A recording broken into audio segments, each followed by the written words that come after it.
গল্প বনফুল। লেখা নূপুর ইসলাম। পর্ব ৩। রোকেয়ার মন মেজাজ আজকে ভালো। ভালো বলতে কিছুটা ভালো। তার মন মেজাজ ভালো থাকলে হরেক পদের রান্না আয়োজন করেন। তাই আজও তার ব্যতিক্রম হয়নি। অবশ্য এই রকম ব্যতিক্রম দিন খুব কম সময়ই আসে। তা না হলে বেশি ভাগ দিনই তার মেজাজ থাকে চড়া। আর চড়া থাকলে রান্না তো ভালোই, কারো সাথে কথাই বলেন না। তাই নয় আসমানি আর নয় নাবিলা। এই দুজনেই ঘাড়ে হাড়ি ঘোটার দায়িত্ব ঠিক এসে পড়ে। নাবিলার রান্না হাত ভালো। ভালো বলতে তার চেয়েও ভালো।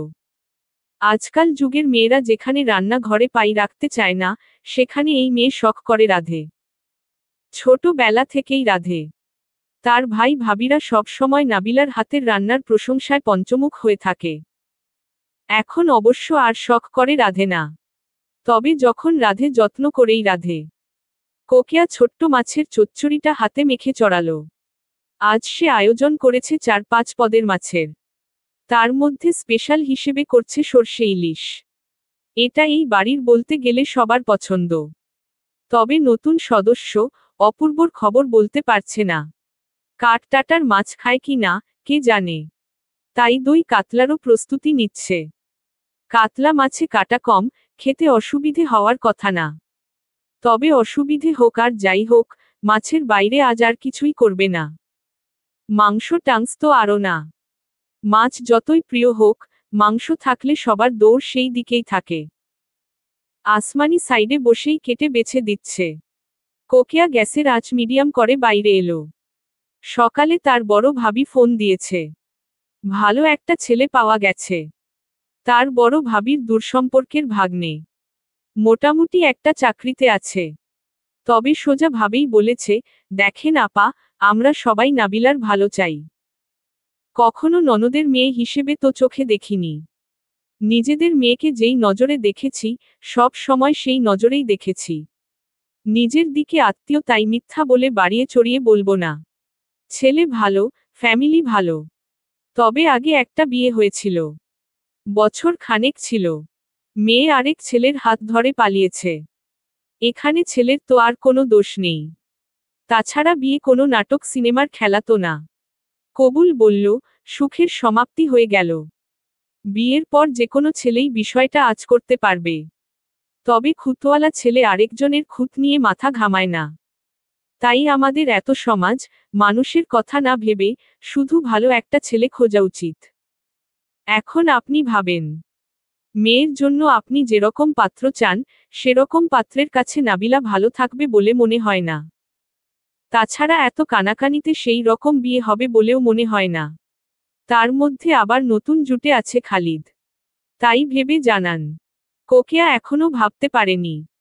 তবে মেয়েটার একটা গতি হলে, শান্তির একটা শ্বাস ফেলতে পারবেন।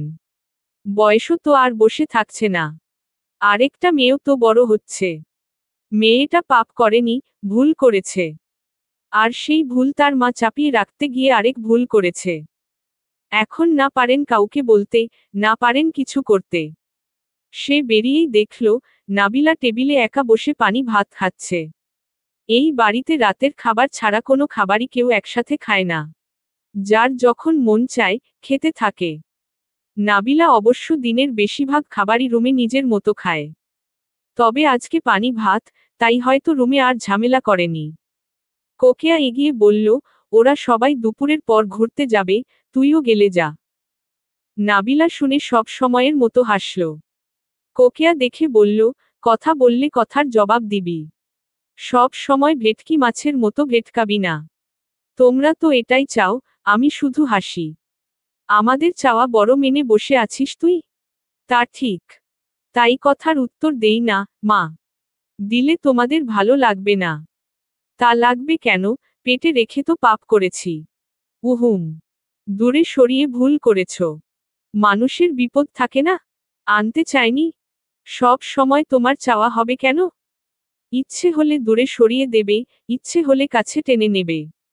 আমার জায়গায় থাকলে, তুই কি করতি? নাবিলা উত্তর দিল না। আগের মতো আবার খাওয়ায় মনোযোগ দিল। এত কথা তার ভালো লাগে না। বরং ঝাল চোখে মুখে লেগেছে। নাকে পানি আসছে। সে নিজেকে সামলে কথা ঘুরিয়ে বলল, কেসটা তুলে নাও মা। নাবিলের বয়সের ছেলে। ভবিষ্যৎটা নষ্ট হয়ে যাবে। অযথা পরিবারের মানুষগুলো সাফার করছে। করুক, তোকে এত মায়া দেখাতে বলেছে কে? নাবিলা এবারও উত্তর দিল না। গ্লাস নিয়ে পানি খেলো। ঝালে চোখে ঘোলা দেখছে। আসমানি খালা শুকনো মরিচ ডলেছে কতগুলো, কে জানে? কোকিয়া নিজের মতো বলল, ভালো একটা সম্বন্ধ এসেছে। তবে ছেলের আগে একটা বিয়ে হয়েছে। নাবিলা একটু থামল। তারপর বড় একটা শ্বাস ফেলে বলল, আমরা লোকের আঙুল তোলা থেকে বাঁচতে মিথ্যা কথা বলি। এক সময় সেই মিথ্যাকে আবার নিজেরাই সত্য ভাবতে শুরু করি। তবে মা, সত্য সব সময় সত্যই থাকে। জ্ঞানের কথা আমাকে শোনাবি না। থাপ্পড়ে চাপা খুলে ফেলব। এটাই তোমার সমস্যা মা। তুমি সত্য শুনতে চাও না। তবে এটাই সত্য, তোমার মেয়েরও এক বিয়ে হয়ে গেছে। আর সে কোনো কুমারী সতী সাবিত্রী ভালো মেয়ে না। ভালো মেয়েরা লুকিয়ে বিয়ে করে না, পেটও বানায় না। সেই পেটের দায় সহ্য না করতে পেরে পাগলও হয় না। নাবিলা। চিৎকারে সত্য বদলায় না, মা। কোকিয়া নাবিলার ওপর কখনো রাগে না। আজও যে রাগলেন, তা না। তবে আর কিছুই বললেন না। সোজা কিচেনে চলে এলেন। গ্যাসের ওপর মাছের তরকারি উল্টে সিঙ্কে ফেললেন। ফেলে রুমে চলে গেলেন। আসমানি সাইডে বসে কাটাকুটি করছে। সে সবই দেখল, শুনল। তার মধ্যে তেমন ভাবান্তর হলো না। কাজের লোকদের চোখ কান থাকতে নেই। নাবিলার ব্যাপারে তার তো আরও নেই। সে কাটাকুটি করতে করতে সাবলীলভাবে বলল, আম্মা, শুকনা মরিচ আরও লাগবনি? নাবিলাও তার মতো বলল, না, খালা। তবে আরেকটা পেঁয়াজ কেটে দাও। কোকিয়া যেতে যেতে সবই শুনল। শুনে রুমের দরজা এমন ধরাম করে লাগালো, নাজিম ঘুম থেকে লাফিয়ে উঠল। উঠে বলল, হইছে কি? কোকিয়া উত্তর দিল না। সে বসে রইল চুপচাপ। নাজিম কিছুক্ষণ তাকিয়ে রইল। তারপর ঘুমোঘুম কণ্ঠে বলল, কাউন্সিল ফোন দিছে। ওই ছেলেদের পরিবার নাকি তাকে খুব করে ধরেছে। দরকার পড়লে নাবিলার পা ধরে মাফ চাইবে। হাসপাতালে সব খরচ দেবে। এখন একই জায়গার মানুষ। অযথা আর ঝামেলা বাড়িয়ে লাভ কি? কেসটা তুলে নিতে বলছে। রোকেয়ার ভ্রু কুঁচকে গেল। নাজিমের কাছে ফোন এসেছে কিছুক্ষণ আগে। অর্ধেক রাত বসে বসে হি হি হা হা করেছে। এখনো একটাও ঘুম থেকে উঠে বের হয়নি। তো নাবিলার কাছে খবর এলো কি করে? কোকিয়া আর সময় নষ্ট করল না। উঠে নিজের ফোন হাতে নিল। নিয়ে তার ভাবিকে ফোন দিয়ে বলল, ওদের আসতে বলো ভাবি। আর এবার কোনো সময় নেবে না। যদি পছন্দ হয়, সেই দিনই বিয়ের ঝামেলা একেবারে শেষ করে ফেলব। অপূর্বর ঘুম ভাঙল একেবারে জোহরের আজানের সময়। গলির মাথায় মসজিদ। আজানে সুরটা একেবারে ভেতরে এসে লাগে। তার মধ্যে কাঠফাটা রোদ, ঘুমানোর আগে জানালার পর্দা টানেননি, বারান্দার দরজা, এমনকি রুমের দরজাও লক করেনি। অবশ্য এই বাড়িতে কেউ দরজা লক করে ঘুমায় বলে মনেও হয় না। সকালে মসজিদ থেকে ফেরার সময় দেখল, নাবিলের দরজা পুরো হাট করে খোলা, সে কম্বল টম্বল পেঁচিয়ে হা করে ঘুমাচ্ছে। নোভার দরজা চাপানো, বাবা তো বাবাই, তার দরজা মনে হয় এই জীবনে চাপানোও হয়নি। আর একজনের দরজা দেখল চাপানো, তবে পর্দার আড়ালে। শুধু শ্রদ্ধেয় চাচির দরজাই মনে হয় হুটহাট লাগানো হয়। ঘুমের মধ্যেই সেই হুটহাটের শব্দ সে ঠিক পেল। অপূর্ব চোখে মুখে ঘুম নিয়ে উঠে বসল। এলোমেলো চুল, গা খালি। মসজিদ থেকে এসে পাঞ্জাবি খুলে আর কিছু গায়ে দেয়নি। অমনি শুয়ে পড়েছে। সেই খালি গায়ে খাটের পাশে রাখা গিটারটা টেনে নিল। নিয়ে একটু সুর তুলতেই দরজায় টোকা পড়ল। অপূর্ব দরজার দিকে তাকালো। দরজা চাপানো, তবুও বুঝতে পারল কে। চাপানো দরজার কোণা দিয়ে কাপড়ের পাড় দেখা যাচ্ছে। এই বাড়িতে এমন প্রিন্টের কাপড় আসমানি খালাই পরে। তাই গিটার হাতে রেখেই বলল, আসুন খালা। আসমানি ভেতরে এলো নিজের মতো। হাতে ঝাড়ু। পুরো বাড়ি ঝাড়পোছো শেষ, শুধু এইটাই বাকি। বড় ভাই বলছে, তাই আর আসেনি। এখন শব্দ পেয়ে এলো। কত কাজ তার। তাই ঝাড়ু দিতে দিতে বলল, নাস্তা খাইবেন, নাকি দুপুরের খাবার? যদি নাস্তা হয় তো বলেন, আর যদি দুপুরের হয় তাহলে আরেকটু বসেন। পাক শেষের দিকে। আয়োজন করছে দুনিয়ায়, করে আর খবর নাই। দরজায় খিল এঁটে বসে আছে। এদিকে মাইয়াডা একলা হাতে সব করছে। কইলাম, তুমি যাও, আমি করতাছি। শুনে না তো কথা। অপূর্ব আগা মাথা কিছুই বুঝল না। তবে মাথার এলোমেলো চুল আরো এলোমেলো করতে করতে বলল, একেবারে দুপুরে খাবো, খালা। 1 কাপ কফি হবে? চুলা তো আজাইর নাই। বড় ভাইজানের সব টাইম টু টাইম। নামাজ পড়েই তিনি দুপুরের খানা খান। নামাজ শেষ হলো বলে কফি 2 মিনিট পরে খান। আমাকে সবার মতো তুমি করেই বলেন খালা। আচ্ছা, যাও বললাম। অপূর্ব হাসল। হেসে আগের মতোই গিটারে হাত দিতে দিতে বলল, রান্না কে করছে? আসমানি ভ্রু কুচকে তাকালো। সে তো নোভা না। কাজের তালে তালে সব পেটের ছেড়ে দেবে। তাই ভ্রু কুচকেই বলল, কেন? তোমার খাউন দরকার, খাইবা। পাক করল কে, সেইটা দিয়া কাম কি? অপূর্ব আগের মতোই হাসল। গিটার রেখে গায়ে টি-শার্ট জড়িয়ে ঝট করে উঠে দাঁড়ালো। আসমানি দেখে বলল, কই যাও? দেখ, নাবিলা আম্মা রান্নাঘরে। এখন গেলেই সব ফেলে কফি করতে বইব। 2 মিনিটে তো তোমার জান বের হয়ে যাইব না। অপূর্ব বেরিয়ে গেল। বেরোতে বেরোতে বলল, কফি ছাড়া এখন আমি এক মুহূর্তও থাকতে পারবো না খালা। মাথা পুরো জ্যাম হয়ে আছে। আসমানি যেতে দেখে বিরক্ত মাখা সুরে বলল, যাইবা যাও, তবে কাইসা কুইসা যাইও। বাড়িতে দুইটা সিয়ানা মাইয়া। একটার দিন দুনিয়ায় হুঁশ থাকে না, আরেকটার হুঁশ আছে, তবে দিন দুনিয়ায় সেই থাকে না। অপূর্ব বেরিয়েই দুষ্টুমি করে বেশ কয়েকবার কাশল। নাবিলা সবই শুনল। শুনে এগিয়ে উকি দিল। তাদের বাড়িতে কেসে ভদ্রতা রক্ষার মানুষ তো থাকার কথা না। আর উকি দিয়ে অপূর্বর মুখটা দেখল। অপূর্ব দেখে হেসে বলল, হ্যালো, ফেরি টেইল গার্ল। নাবিলার তেমন পরিবর্তন হলো না। সে স্বাভাবিকভাবেই চোখ ফিরিয়ে নিয়ে নিজের কাজে গেল। চুলায় তার দই কাতলা। এটা হলেই শেষ। অপূর্ব অবশ্য চোখ ফেরালো না। তার অভ্যাস সব খুঁটিয়ে খাটিয়ে দেখা। আজ বাদ থাকবে কেন? তাই এক পলকেই এই যে, চুলার গরমে নিয়ে ঘেমে একাকার হয়ে যাওয়া মেয়েটাকে দেখল, যার মাথায় বড় অযত্নেন হাতখোপা, গায়ের লাল ওড়নাটা চাদরের মতো নেওয়া। এমন গরমেও কারো শীত লাগতে পারে, এই মেয়েকে না দেখলে জানা হতো না। তাই আগের মতোই বলল, 1 কাপ কফি হবে, নাবিলা? নাবিলা সাথে সাথে মাথা নাড়ল। নেড়ে এক চুলার রান্না নামাতে গেল। অপূর্ব নিষেধ করল। করে বলল, উহু, রান্না বন্ধ করতে হবে না। আমাকে বলো, কোথায় কি আছে? বাকিটা আমি দেখছি। নাবিলার এবারও কোন ভাবান্তর হলো না। ফিরেও তাকালো না। তবে সব সুন্দর মতো এগিয়ে দিল। অপূর্ব সবই দেখল। দেখতে দেখতে দুধের পট ওভেনে দিল। কফি মগে কফি, চিনি, চামচ দিয়ে ব্লেন্ড করতে করতে বলল, কোন হেল্প করতে পারি? নাবিলা সোজা বলল, না। ড্রয়িং রুমের পেন্টিংগুলো তোমার? হ্যাঁ। সেই দিনের জন্য সরি। কোন দিন? অপূর্ব হাসল। হেসে ওভেন থেকে গরম দুধ কফি মগে নিতে নিতে বলল, কিছু না। অপূর্ব আর কিছু বলল না। কফিতে নীরবে চুমুক দিল। নাবিলা তো আরও না। সে নিজের মতো কাজ করতে লাগল। তখনই অপূর্ব হাতে রাখা কফি মগটা আস্তে করে ছেড়ে দিল। দিতেই নাবিলা চমকে ফিরে তাকালো। তাকাতেই চোখে চোখ পড়ল। চোখ পড়তেই নাবিলার বুকটা ধক করে উঠল, মুখটা হলো ফ্যাকাশে।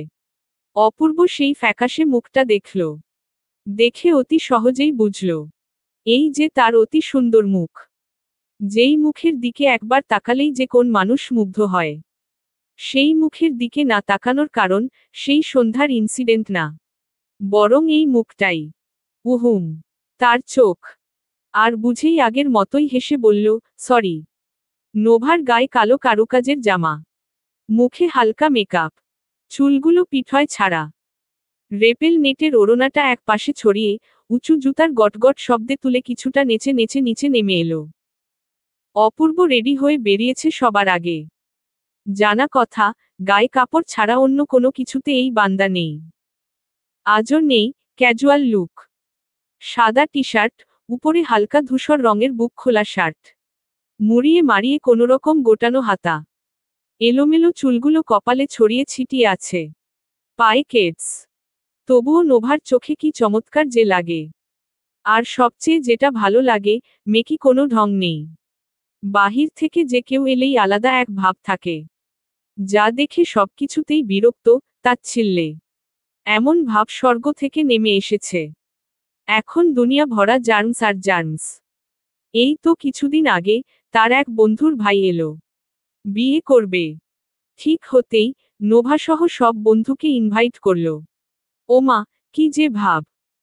উঠতে গেলে ভাব, বসতে গেলে ভাব, খেতে গেলে ভাব, কথার মধ্যে তো আরো হাজার খানেক ভাব। তবে অপূর্ব ভাইয়ার মাঝে এমন কিছু নেই। সে সবকিছুতে স্বাভাবিক। যেন তাদের মতো এখানেই আছে, এখানেই বেড়ে উঠেছে। এই যে দুপুরে খাবার খেলো, কাঁটাওয়ালা মাছ যে খেতে পারে না, দেখেই বোঝা গেল।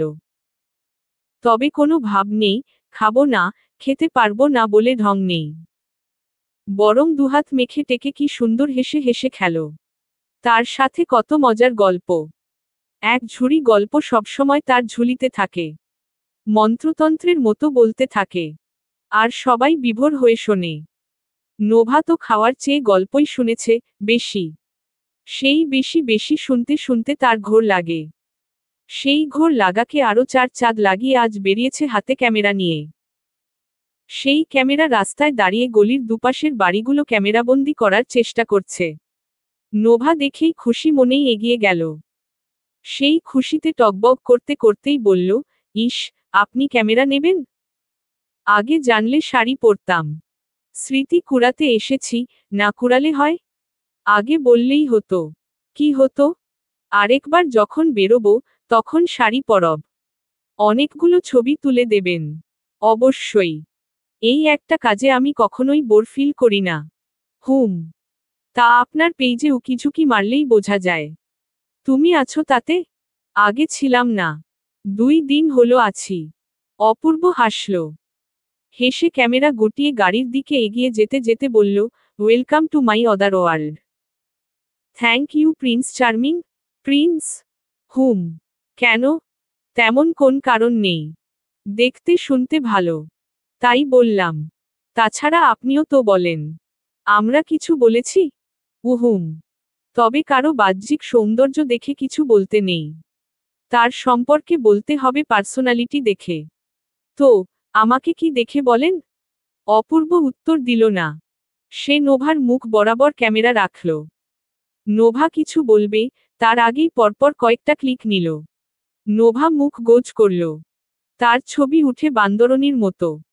আর এগুলো তো কোন প্রস্তুতিই নেই। ধুর।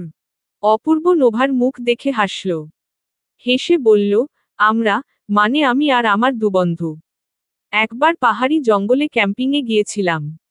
নতুন নতুন ভিডিও দিতে হয়, তো এখানে সেখানে যাওয়া লেগেই থাকে। জায়গাটা এমন, মোবাইল নেটওয়ার্ক নেই, আলো নেই, কেবল বন আর বন। আমরা ছাড়াও আরো লোক ছিল। সেই লোকের মাঝে 2-3 ট্রাভেলার দলও ছিল। তাদের মাঝে বেশ কয়েকজন মেয়েও ছিল, তার মধ্যে একজন দারুণ সুন্দরী। প্রথম দেখায় চোখ উপড়ে যাবে এমন। তো সব ছেলেদের সেন্টার অফ অ্যাট্রাকশন সেই মেয়ে হয়ে গেল। সবাই সেই মেয়েকেই নিয়ে মেতে আছে। তাকে নিয়ে কত গল্প, আড্ডা, কি লাগবে, না লাগবে হাজার ব্যস্ততা। সেই ব্যস্তার মাঝেই রাতে ঝড় এল, সবাই যে যেমন পারছে দৌড়াচ্ছে, তাঁবু সামলাচ্ছে, খাবারের জিনিসপত্র গোছাচ্ছে। তবে সেই সুন্দরী মেয়ে তখন নিজের মেকআপ বক্স বাঁচাতে ব্যস্ত। নিজেকে নিয়ে ব্যস্ত। ঢঙে এদিক ওদিক গলে পড়ছে। এমন অবস্থায়, তার দিকে কেউ আর মুগ্ধ হলো না, বরং হলো বিরক্ত। তবে সুন্দরী বলে কথা, বিরক্ত চাইলেই প্রকাশ করা যায় না। তবে সেই বিরক্তির মাঝে তখনই সবার নজর পড়ল, এক সাদামাটা এক মেয়ের উপরে। পুরো ভিজে চুপচুপে, তবে নিজের দিকে খেয়াল নেই, অন্যদের টেন্ট ঠিক করতে সাহায্য করছে, খাবারের জিনিসপত্র গুছিয়ে রাখছে, কারো ব্যাগ, কারো খাবার শুকোচ্ছে, কারো ওষুধ এগিয়ে দিচ্ছে। কয়েক মিনিটে মেয়েটা সবার মন জয় করে নিল। ঝড়ের পর সবাই তাকে ঘিরে রইল। কেউ তার গায়ের রং দেখেনি, তার সাদামাটা সৌন্দর্য দেখেনি। দেখেছে মন। আর মনের সৌন্দর্যে জিনিসটা কি জানো? সেটা চোখে আড়াল হলেই মনের আড়াল হয় না। সেই যে প্রথম দেখার বিরাট সুন্দরী, তার কথা কেউ মনে রেখেছে বলে মনে হয় না, তবে সেই মেয়েটার কথা আমাদের প্রায়ই মনে পড়ে। যখনই আমরা কোথাও ঘুরতে যাই, ঝড় বৃষ্টি এসে হামলে পড়ে, তখনই ওই যে মেয়েটার কথা মনে পড়ে। মনে পড়ে কি সুন্দর নিজের দিকে না তাকিয়ে সবাইকে সাহায্য করেছিল। দ্যাট সকল রিয়াল বিউটি, যা শুধু চোখে না, পুরো হৃদয়ে গেঁথে যাবে। So pretty girl, your heart is beautiful, that's why you are pretty. Nova শুনে খিলখিল করে হাসল। অপূর্ব সেই হাসিটা টুপ করে ক্যামেরা বন্দি করল। তারপর বলল, তবুও thanks for the compliment, pretty girl. Nova আবারও হাসল। তার ভেতরে খুশির লাড্ডু ফুটছে। তার মানে ভাইয়ার কাছে looks don't matter. Is, Nova তো শুধু শুধু নিজের গায়ের রং নিয়ে মরছিল। সে মনের ফোটা লাড্ডু নিয়েই গাড়ির ভেতরে গিয়ে বসল। আজকে যেন রোদের বান ডেকেছে। চারিদিকে একেবারে ঝলমল করছে। আর এই ঝলমলের ভয়েই মেকআপ টেকআপের ধারে কাছে অত গেল টেল না। করলে দেখা যেত, গাড়ি থেকে নামলেই পেতনি হয়ে গেছে। তাই যেমন আছে, তেমনই ভালো। অপূর্ব অবশ্য ভেতরে বসল না। বাবা, ছোট চাচা কেউই এখনো আসেনি? তাই গাড়িতে হেলান দিয়ে আবারও ক্যামেরায় চোখ করল। নোভা দেখে বলল, আপনার কিছু হারিয়েছে ভাইয়া? অপূর্ব হাসল। গলায় যে চেইন নেই, খেয়াল করেছে সকালে। অজু করতে হাত, মুখে পানি দিতেই গলার কাছটা জ্বলেছে।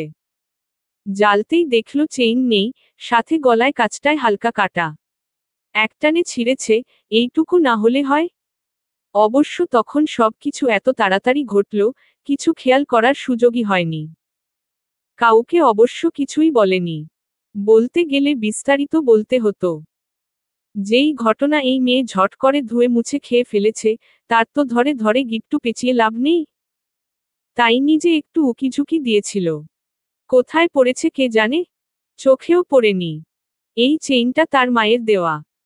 সে যখন 18তে পা দিল তখন দিয়ে মাথায় হাত বুলিয়ে বলেছিল, আমার দেওয়া মতো তো কিছু নেই। তাই ছোট্ট একটা উপহার। যখন থাকবো না, সেই সময়ের জন্য স্মৃতি হিসেবে রেখো। অপূর্ব স্মৃতি হিসেবেই রেখেছে। কখনো নিজের থেকে আলাদা করেনি। তাই হেসেই বলল, হুম। নোভা হাত মুঠো করে গাড়ির জানালার বাইরে রাখল। রেখে বলল, 5টা প্রশ্ন করব। সঠিক উত্তর দিতে পারলে আপনার। না হলে এই মুঠো খুলবে না, আর এটা একেবারে আমার। ওকে। আপনার নাম? আরভিন অপূর্ব। আপনার মায়ের নাম? আফসানা হক। আপনার বাবার নাম? আসাদুজ্জামান নাসির। আপনার বোনের নাম? অর্পি। আপনার গার্লফ্রেন্ডের নাম? অপূর্ব হো হো করে হেসে ফেলল। হেসে বলল, নাইস ট্রাই। করতেই পারি, হবু ভাবি বলে কথা। এমনিতে তো আর বলবেন না। তা ঠিক। তাহলে বলুন, তা না হলে আমি মুঠো খুলব না। আপাতত বলার মতো কেউ নেই। তবে এক্স আছে, সেটার নাম চললে বলতে পারি। নোভা হাসল। হেসে বলল, কত নাম্বার এক্স? সঠিক মনে নেই। তবে খুব একটা ভালো রেকর্ড নেই। প্লে বয়। ভালো বলে তো এসে কোনো দাবি করিনি। নোভা হাসল। হেসে মুঠো খুলে এগিয়ে দিতে দিতে বলল, এমন ছিঁড়ে পড়ল কি করে? অপূর্ব এবারও হাসল, তবে উত্তর দিল না। হাত বাড়িয়ে চেইনটা নিতে নিতে বলল, থ্যাঙ্কস এগেইন। নোভা আর কিছু বলল না। বাবা, বড় চাচা এসেছে। নোভা জানালার পাশে বসবে, তাই চাপতেই তারা উঠে বসল। অপূর্ব বসল ড্রিভারের পাশে। বসে জিজ্ঞেস করল, নাবিলা যাবে না? আপা অতি দরকার ছাড়া কোথাও যায় না। তার জন্য তার রুমই পুরো দুনিয়া। নোভা ভেবেছিল, অপূর্ব এক্ষুনি জিজ্ঞেস করবে, কেন? তবে অপূর্ব আর কিছুই জিজ্ঞেস করল না। বরং মোবাইলটা বের করে সেলফি ক্যামেরা অন করে সবার উদ্দেশ্যে বলল, রেডি গাইস? আসাদুজ্জামান হেসে ফেললেন। হাসল নাজিমও। নোভা 2 আঙুল তুলে মিষ্টি করে হাসল। হাসতেই চোখ পড়ল খালিদ ভাইয়ের দিকে। তিনি বাইকে দাড়ি, গোঁফ উড়িয়ে পুড়িয়ে বাইক টেনে যাচ্ছে। নোভা সাথে সাথেই হাত নাড়িয়ে ডেকে বলল, খালিদ ভাই। খালিদ সাথে সাথেই ব্রেক কষল। নোভাদের গাড়ি আগেই দেখেছে। তাই সেই অবস্থায় ঠোঁট ছাড়িয়ে হেসে গলে গিয়ে আসাদুজ্জামান নাজিমকে সালাম দিল। দিয়ে বলল, কি খবর নোভা, কোথাও যাচ্ছ? হুম, ঘুরতে। কোথায়? এই আশেপাশেই। আপনি কোথায় যাচ্ছেন?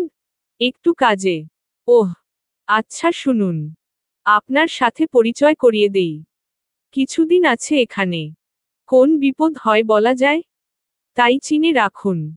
বলেই অপূর্ব দিকে তাকিয়ে বলল, ভাইয়া, উনি হচ্ছে খালিদ ভাই। আমাদের গলির সেলিব্রিটি। যে কোন প্রবলেম ডাইরেক্ট সলভ। অপূর্ব সাথে সাথে আবার বেরোল। মানুষ না চিনলেও এলাকায় পা রেখে এই নাম শুনেছে। শুনেছে আরও অনেক কিছুই। তাই বড় আমোদে স্বরে হাত বাড়িয়ে বলল, হাই, আমি অপূর্ব। খালিদের কাজ গলে যাওয়া, সে আরও গলে দুহাত বাড়িয়ে অপূর্বর হাত ঝাপটে ধরল। ধরে বলল, পরিচয় হয়ে খুবই ভালো লাগলো। নাবিলের সাথে আসবেন আমাদের পার্টি অফিসে। অবশ্যই। By the way, nice bike. Khalid হাসল। হেসে বলল, ধন্যবাদ। আজ আসি। আসবেন কখনো? বলেই এক পলক নোভার দিকে তাকালো। তাকিয়ে এক টান দিল। অপূর্ব সেই যাওয়ার দিকে তাকিয়ে রইল। আর নোভা হেসে বলল, কি কপাল দেখুন তো। এক পাতানো ভাই দাড়ি মুছের গোডাউন, আরেক কাজিন ভাই ফোকা ফোকা ধলা মুলা। আর আসলটার কোন দিকই নাই। অপূর্ব হো হো করে আবারও হাসল। হেসে গাড়ির ভেতরে এলো। আসতেই গাড়ি চলতে শুরু করল, তাদের দূর অজানায়। আর এই অজানায় নোভা মুগ্ধতা নিয়ে শুধু দেখেই গেল। দেখল, কি সাবলীলভাবে নিউমার্কেটের ভিড় ঠেলে এটা ওটা কিনছে, টিএসির গরম চা, ডাল লুচি আরামছে খাচ্ছে। দেখল, দোয়েল চত্বরের শৌখিন দোকানগুলোর প্রতি অপার মুগ্ধতা। দেখল, হাতিরঝিলের সোডিয়াম আলোয় বাবা, চাচাকে নিয়ে কি সুন্দর বন্ধুর মতো হাত নেড়ে চেড়ে গল্পের আড্ডায় হারিয়ে যাওয়া। নাবিলার গোছানো রুম আজ বড় এলোমেলো। পুরো ফ্লোর জুড়ে রং তুলি, ব্লাশ, পেন্সিল সব ছড়িয়ে ছিটিয়ে আছে। পুরো রুম জুড়ে হালকা রঙের সুবাস। জানালা, বারান্দার দরজা হাট করে খোলা, তাই ক্লান্ত রাতের নরম কোমল মৃদু বাতাস মিশে আছে সেই রঙের সুবাসে। সেই সুবাসে মাতোয়ারা হয়ে হাঁটু মুড়ে নাবিলা এক এক ধ্যানে তাকিয়ে আছে। চোখের সামনে সাদা কাগজে একগুচ্ছ রঙ্গন। দেখে মনে হয়, এক্ষুনি যেন মৃদু বাতাসে দুলে উঠবে। ঠিক তখনই কলিং বেল বাজল। নাবিলা চোখ তুলে ঘড়ির দিকে তাকালো। ঘড়ির কাঁটা একটা ছুঁই ছুঁই করছে। তবে ঠিক জানে কে। তাই হাতের ব্রাশটা রেখে নিয়ে উঠে দাঁড়ালো। দুপুরের রান্নার পর আর ঘর থেকে বের হয়নি। খাবারও খেয়েছে রুমে। বের না হলেও জানে নোভারা ঘুরতে গেছে, আর এখনো ফেরেনি। তাই কলিং বাজতেই বুঝে গেল, কে হতে পারে। তাই চুপচাপ এগিয়েই দরজা খুলল। খুলতেই ঠিক সামনে অপূর্বর মুখটা দেখল। মুখে সেই হাসি, হাতে এক গাদা শপিং ব্যাগ। তাকে দেখে সকালের মতোই বলে উঠল, হেই ফেইটেইল গার্ল। সরি, রূপকথার জগৎ থেকে টেনে বের করার জন্য। নাবিলা কিছু বলল না। সব সময়ের মতো চোখ ফিরিয়ে নিল। নিয়ে পেছনে উকি দিল। দেখল, নোভা জুতো হাতে ক্লান্ত চোখ মুখ নিয়ে হেলে দুলে আসছে। তার পেছনে বাবা আর বড় চাচা। তাদেরও যে হালুয়া টাইট, দেখেই বোঝা যাচ্ছে। নাবিল দেখে হাসল। এমন ঘুরতে গেলে উঁচু হিল পরতে নেই, ঝাঁকঝমক জামা পরতে নেই। হাঁটতে পড়তে আরাম এমন জিনিস পরে যেতে হয়। তাহলে এত আর ক্লান্তি আসে না। অপূর্ব সেই হাসির দিকে এক পলক তাকিয়ে সোজা ভেতরে চলে গেল। গিয়ে সব ব্যাগ সোফায় ফেলে সেখানেই গা এলিয়ে দিল। নোভা অবশ্য এক সেকেন্ডও দাঁড়ালো না। তার পা শেষ। তাছাড়া ঘুরতে ঘুরতে কখন সময় গেল বুঝতেই পারেনি। এখন পুরো শরীর ঝিমিয়ে আসছে। নাজিম, আসাদুজ্জামান তারাও দাঁড়ালো না। আসাদুজ্জামান নিয়ম মেনে চলা মানুষ। নিয়মের বাইরে গিয়ে তার ঘণ্টা বেজে গেছে। নাজিম অবশ্য তাদের মতো এত ক্লান্ত হয়নি, তবুও শরীর বিছানা টানছে। তাই তারা সোজা চলে গেল নিজেদের রুমে। নাবিলা তাদের অবস্থা দেখে আবারও হাসল। ড্রয়িং রুমে অপূর্ব বসা। তাকে পুরো অদেখা করে জুতোগুলো গুছালো। হালকা ধুলাবালি ছিল, সেগুলো ঝাড়ু দিয়ে রুমে যাবে। তখনই অপূর্বর গলা শোনা গেল, একটু ঠান্ডা কিছু হবে, নাবিলা? নাবিলা সাথে সাথে চুপ করে মাথা নাড়ল। বিকেলে নাবিল আইসক্রিম এনেছিল। ফ্রিজ খুলে সুন্দর করে বাটিতে সাজিয়ে এনে রাখল অপূর্বের সামনে। রেখে ফিরতে যাবে, এমন সময় আবার অপূর্ব ডাকল। আসলে, কিছু মনে করো না নাবিলা। এখন আইসক্রিম খেলে ঠিক গরম ঠান্ডা লেগে যাবে। অন্য কিছু কি আছে? হালকা ঠান্ডা, জুস এমন টাইপ কিছু? ঘরে জুস নেই। তবুও নাবিলা আবার কিচেন রুমে গেল। তারপর বড় চাচার জন্য যেমন ঠান্ডা শরবত বানায়, তেমনি লেবু চিপে হালকা ঠান্ডার মতো করে বানালো। বানিয়ে আবার সামনে রাখল। রাখতেই অপূর্ব বলল, কেমন জানি অস্থির অস্থির লাগছে। সারাদিন রোদে হাঁটাহাঁটি, মাথাটা ছিঁড়ে যাচ্ছে। তোমার কাছে কোনো ঔষধ আছে? নাবিলা দৃষ্টি শরবতের গ্লাসের দিকে। সেখানে রেখেই দুপাশে মাথা নাড়ল। অপূর্ব সেই নিচু দৃষ্টির দিকে এক পলকে তাকিয়ে বলল, ওহ, কি যে করি। রাতে ঠিক ঘুম হবে না। তুমি যদি কিছু মনে না করো, এক কাপ কফি করে দিতে পারবে? প্লিজ। নাবিলা কিছুক্ষণ চুপচাপ সেভাবেই রইল। তার মুখ শান্ত শীতল। চোখ তুলে একবার তাকালেই অপূর্বর ঠোঁট টেপা হাসিটা ঠিক দেখত। তবে চোখ তুলে তাকালো না, বরং আগের মতোই কিচেনে গেল। কফি নিয়ে আসতেই দেখল, পুরো ড্রয়িং রুম ফাঁকা। অপূর্বের রুমের দরজা লক। তবে শরবতের গ্লাসের নিচে একটা কাগজ চেপে রাখা। নাবিলা তুলে হাতে নিল। যেখানে লেখা, কাঠ পুড়ে কয়লা হয়, তবে কয়লা পুড়ে ছাই হয় না। কয়লা সব সময় কয়লাই থাকে। তাই মিস কয়লা, ইচ্ছে যখন হয়েছিল, গ্লাসটা মুখের উপরে ছুঁড়ে মারলেই হতো। এত ভালো সেজে হবেটা কি? চলবে। গল্পটা কেমন লাগলো জানাবেন ও সাবস্ক্রাইব করতে ভুলবেন না প্লিজ।